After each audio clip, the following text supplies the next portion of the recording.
El 17 de julio de 1936, el general Francisco Franco subleva sus tropas en África, iniciando así el que sería el episodio más oscuro de la historia de España.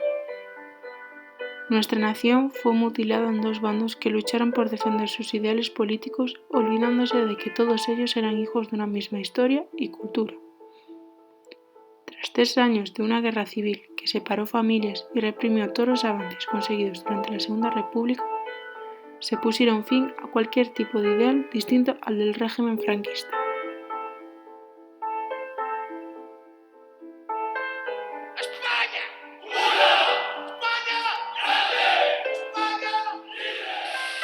Un Estado totalitario armonizará en España el funcionamiento de todas las capacidades y energías del país, en el que dentro de la unidad nacional el trabajo, estimado como el más ineludible de los deberes, será el único exponente de la voluntad popular. Y merced a él podrá manifestarse el auténtico sentir del pueblo español a través de aquellos órganos naturales que, como la familia, el municipio, la asociación y la corporación, harán cristalizar en realidades nuestro ideal supremo. Si me quieres escribir, ya sabes mi paradero. Si me quieres escribir, ya sabes mi paradero. Tercera brigada mixta, primera línea de fuego. El 1 de abril de 1939, los sublevados toman Madrid, marcando así el fin de esta guerra fratricida. A día de hoy, todavía no se saben con exactitud las cifras, pero se estiman unas 500.000 víctimas durante la guerra, más de 200.000 exiliados. Por otro lado, muchos de los que se quedaron en España fueron ejecutados, torturados o desaparecidos gracias a la Ley de Responsabilidades Políticas. Habrá una gran decadencia cultural por el exilio y la censura, además de una paralización del crecimiento económico, comenzando así la larga pesadilla de los que aún creían en una España justa, democrática y libre.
Españoles,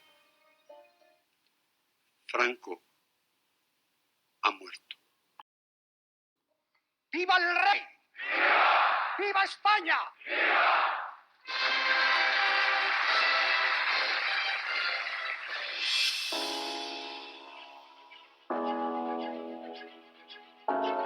Con la proclamación de Juan Carlos de Borbón como rey el 22 de noviembre de 1975, se pone en marcha una nueva etapa, tanto esperanzadora como incierta.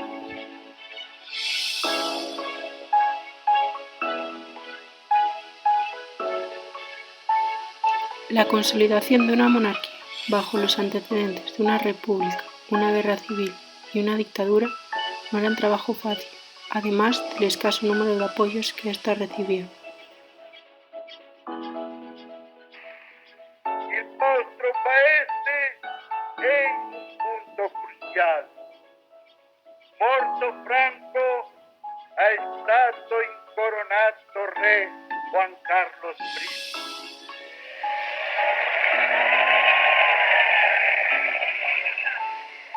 Es un democrático breve subirsi degli espagnoli non accolgo, non concioia un rey imposto per grazia di Franco.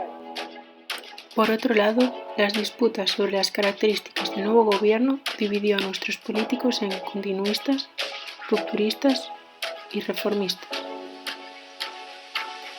¡España! ¡España! ¡España!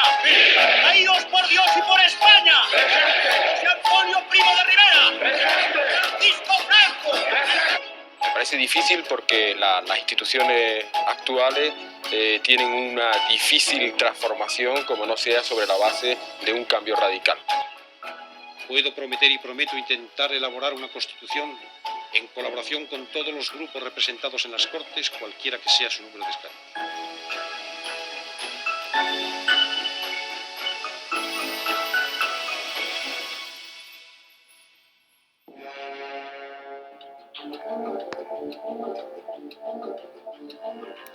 Sin embargo, el recuerdo de Franco continuaba en nuestro gobierno bajo la ayuda del presidente Arias Navarro y los vestigios de un régimen dictatorial.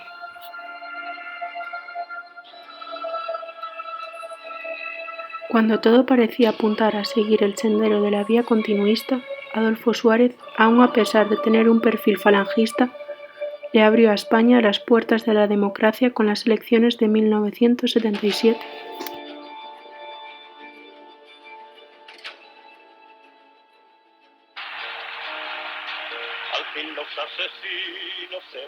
Ese mismo año, una nueva ley aparece, de carácter muy diferente a las del caudillo, pero con un fondo lleno de odio. Esta ley de amnistía servía como mecanismo de reconciliación. Sin embargo, lo que escondía era la ocultación de todos los delitos pertenecientes al franquismo. Es simplemente un olvido. Una amnistía de todos para todos. Un olvido de todos para todos. Una ley puede establecer el olvido. Con esta nueva ley, por fin se descubrió el lugar donde habitaba y habita el olvido de que tanto escribieron Bécquer y Cernuda. Pero para las víctimas del franquismo significó la negación de aquellos crímenes, torturas y desapariciones, convirtiéndose en una misión imposible el poder olvidar. A Barbarroja le hubiese gustado envejecer en Galicia y ser llamado Manuel Agassar Cajaraville. A David Rodríguez y María Lavarga les habría gustado criar a su hijo. A José Gallante, o mejor conocido como Chato, le hubiera gustado no ser encarcelado y torturado por sus ideales políticos. A María Martín le hubiese gustado poder enterrar a su madre junto a su padre y desenterrarla de la fosa en la que llevaba 88 años. La ley del olvido fue de nuevo un arma de doble filo que demostró que esas heridas había que curarlas. 30 años más tarde, bajo la presidencia del socialista José Luis Rodríguez Zapatero, se abrió una ventana de esperanza para todas esas víctimas. Por un momento, toda España creyó poder pasar página. Sin embargo, 13 años después, aún se estiman 130.000 fallecidos desaparecidos en fosas comunes. La concordia, para la reconciliación, para la tranquilidad, el silencio y la paz que da saber ya dónde estaban, los tuyos, poder honrarles. No obstante, sucesos como la exhumación del caudillo del mausoleo del Valle de los Caídos nos demuestra todo lo que se debería hacer y no se hace.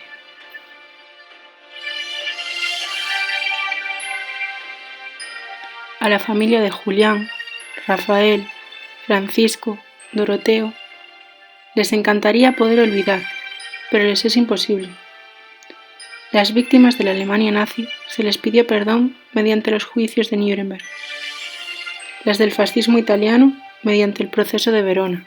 Sin embargo, en España, las víctimas tienen que convivir con policías, políticos, fundaciones, museos, monumentos e incluso calles que le recuerdan día tras día todo el dolor que aún sufre. El problema es que no hay que olvidar nuestra historia. Tenemos que recordar, aunque duela y desagrade. Nuestro futuro serán solo sueños mientras no aprendamos del pasado para dejar el presente. Los que defienden el olvido son los mismos que alegan que los monumentos, calles, fundaciones son patrimonio cultural.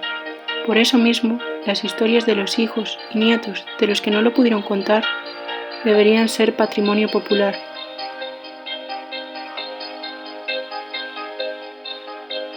Y ese fue nuestro error. Tomamos la decisión de olvidar. Pero cuando hay dolor, rencor y rabia, por mucho que se quiera, no se puede olvidar. Para perdonar, valga la redundancia, hay que pedir perdón. Y aquí, en España, no se ha hecho. Hoy, en pleno 2020, 84 años ya después del golpe de Estado que dividió nuestra nación, escribo esto con esperanza. Esperanza de que algún día, al ver mi bandera o al escuchar mi himno, lo único que me evoque sea un país que, aunque tenga ideologías distintas y culturas completamente contrarias, esté unido, con la esperanza de eliminar de nuestro vocabulario las palabras rojo y facha, y sobre todo para que todos seamos iguales ante la ley, tal y como dice el artículo 7 de la Declaración Universal de los Derechos Humanos.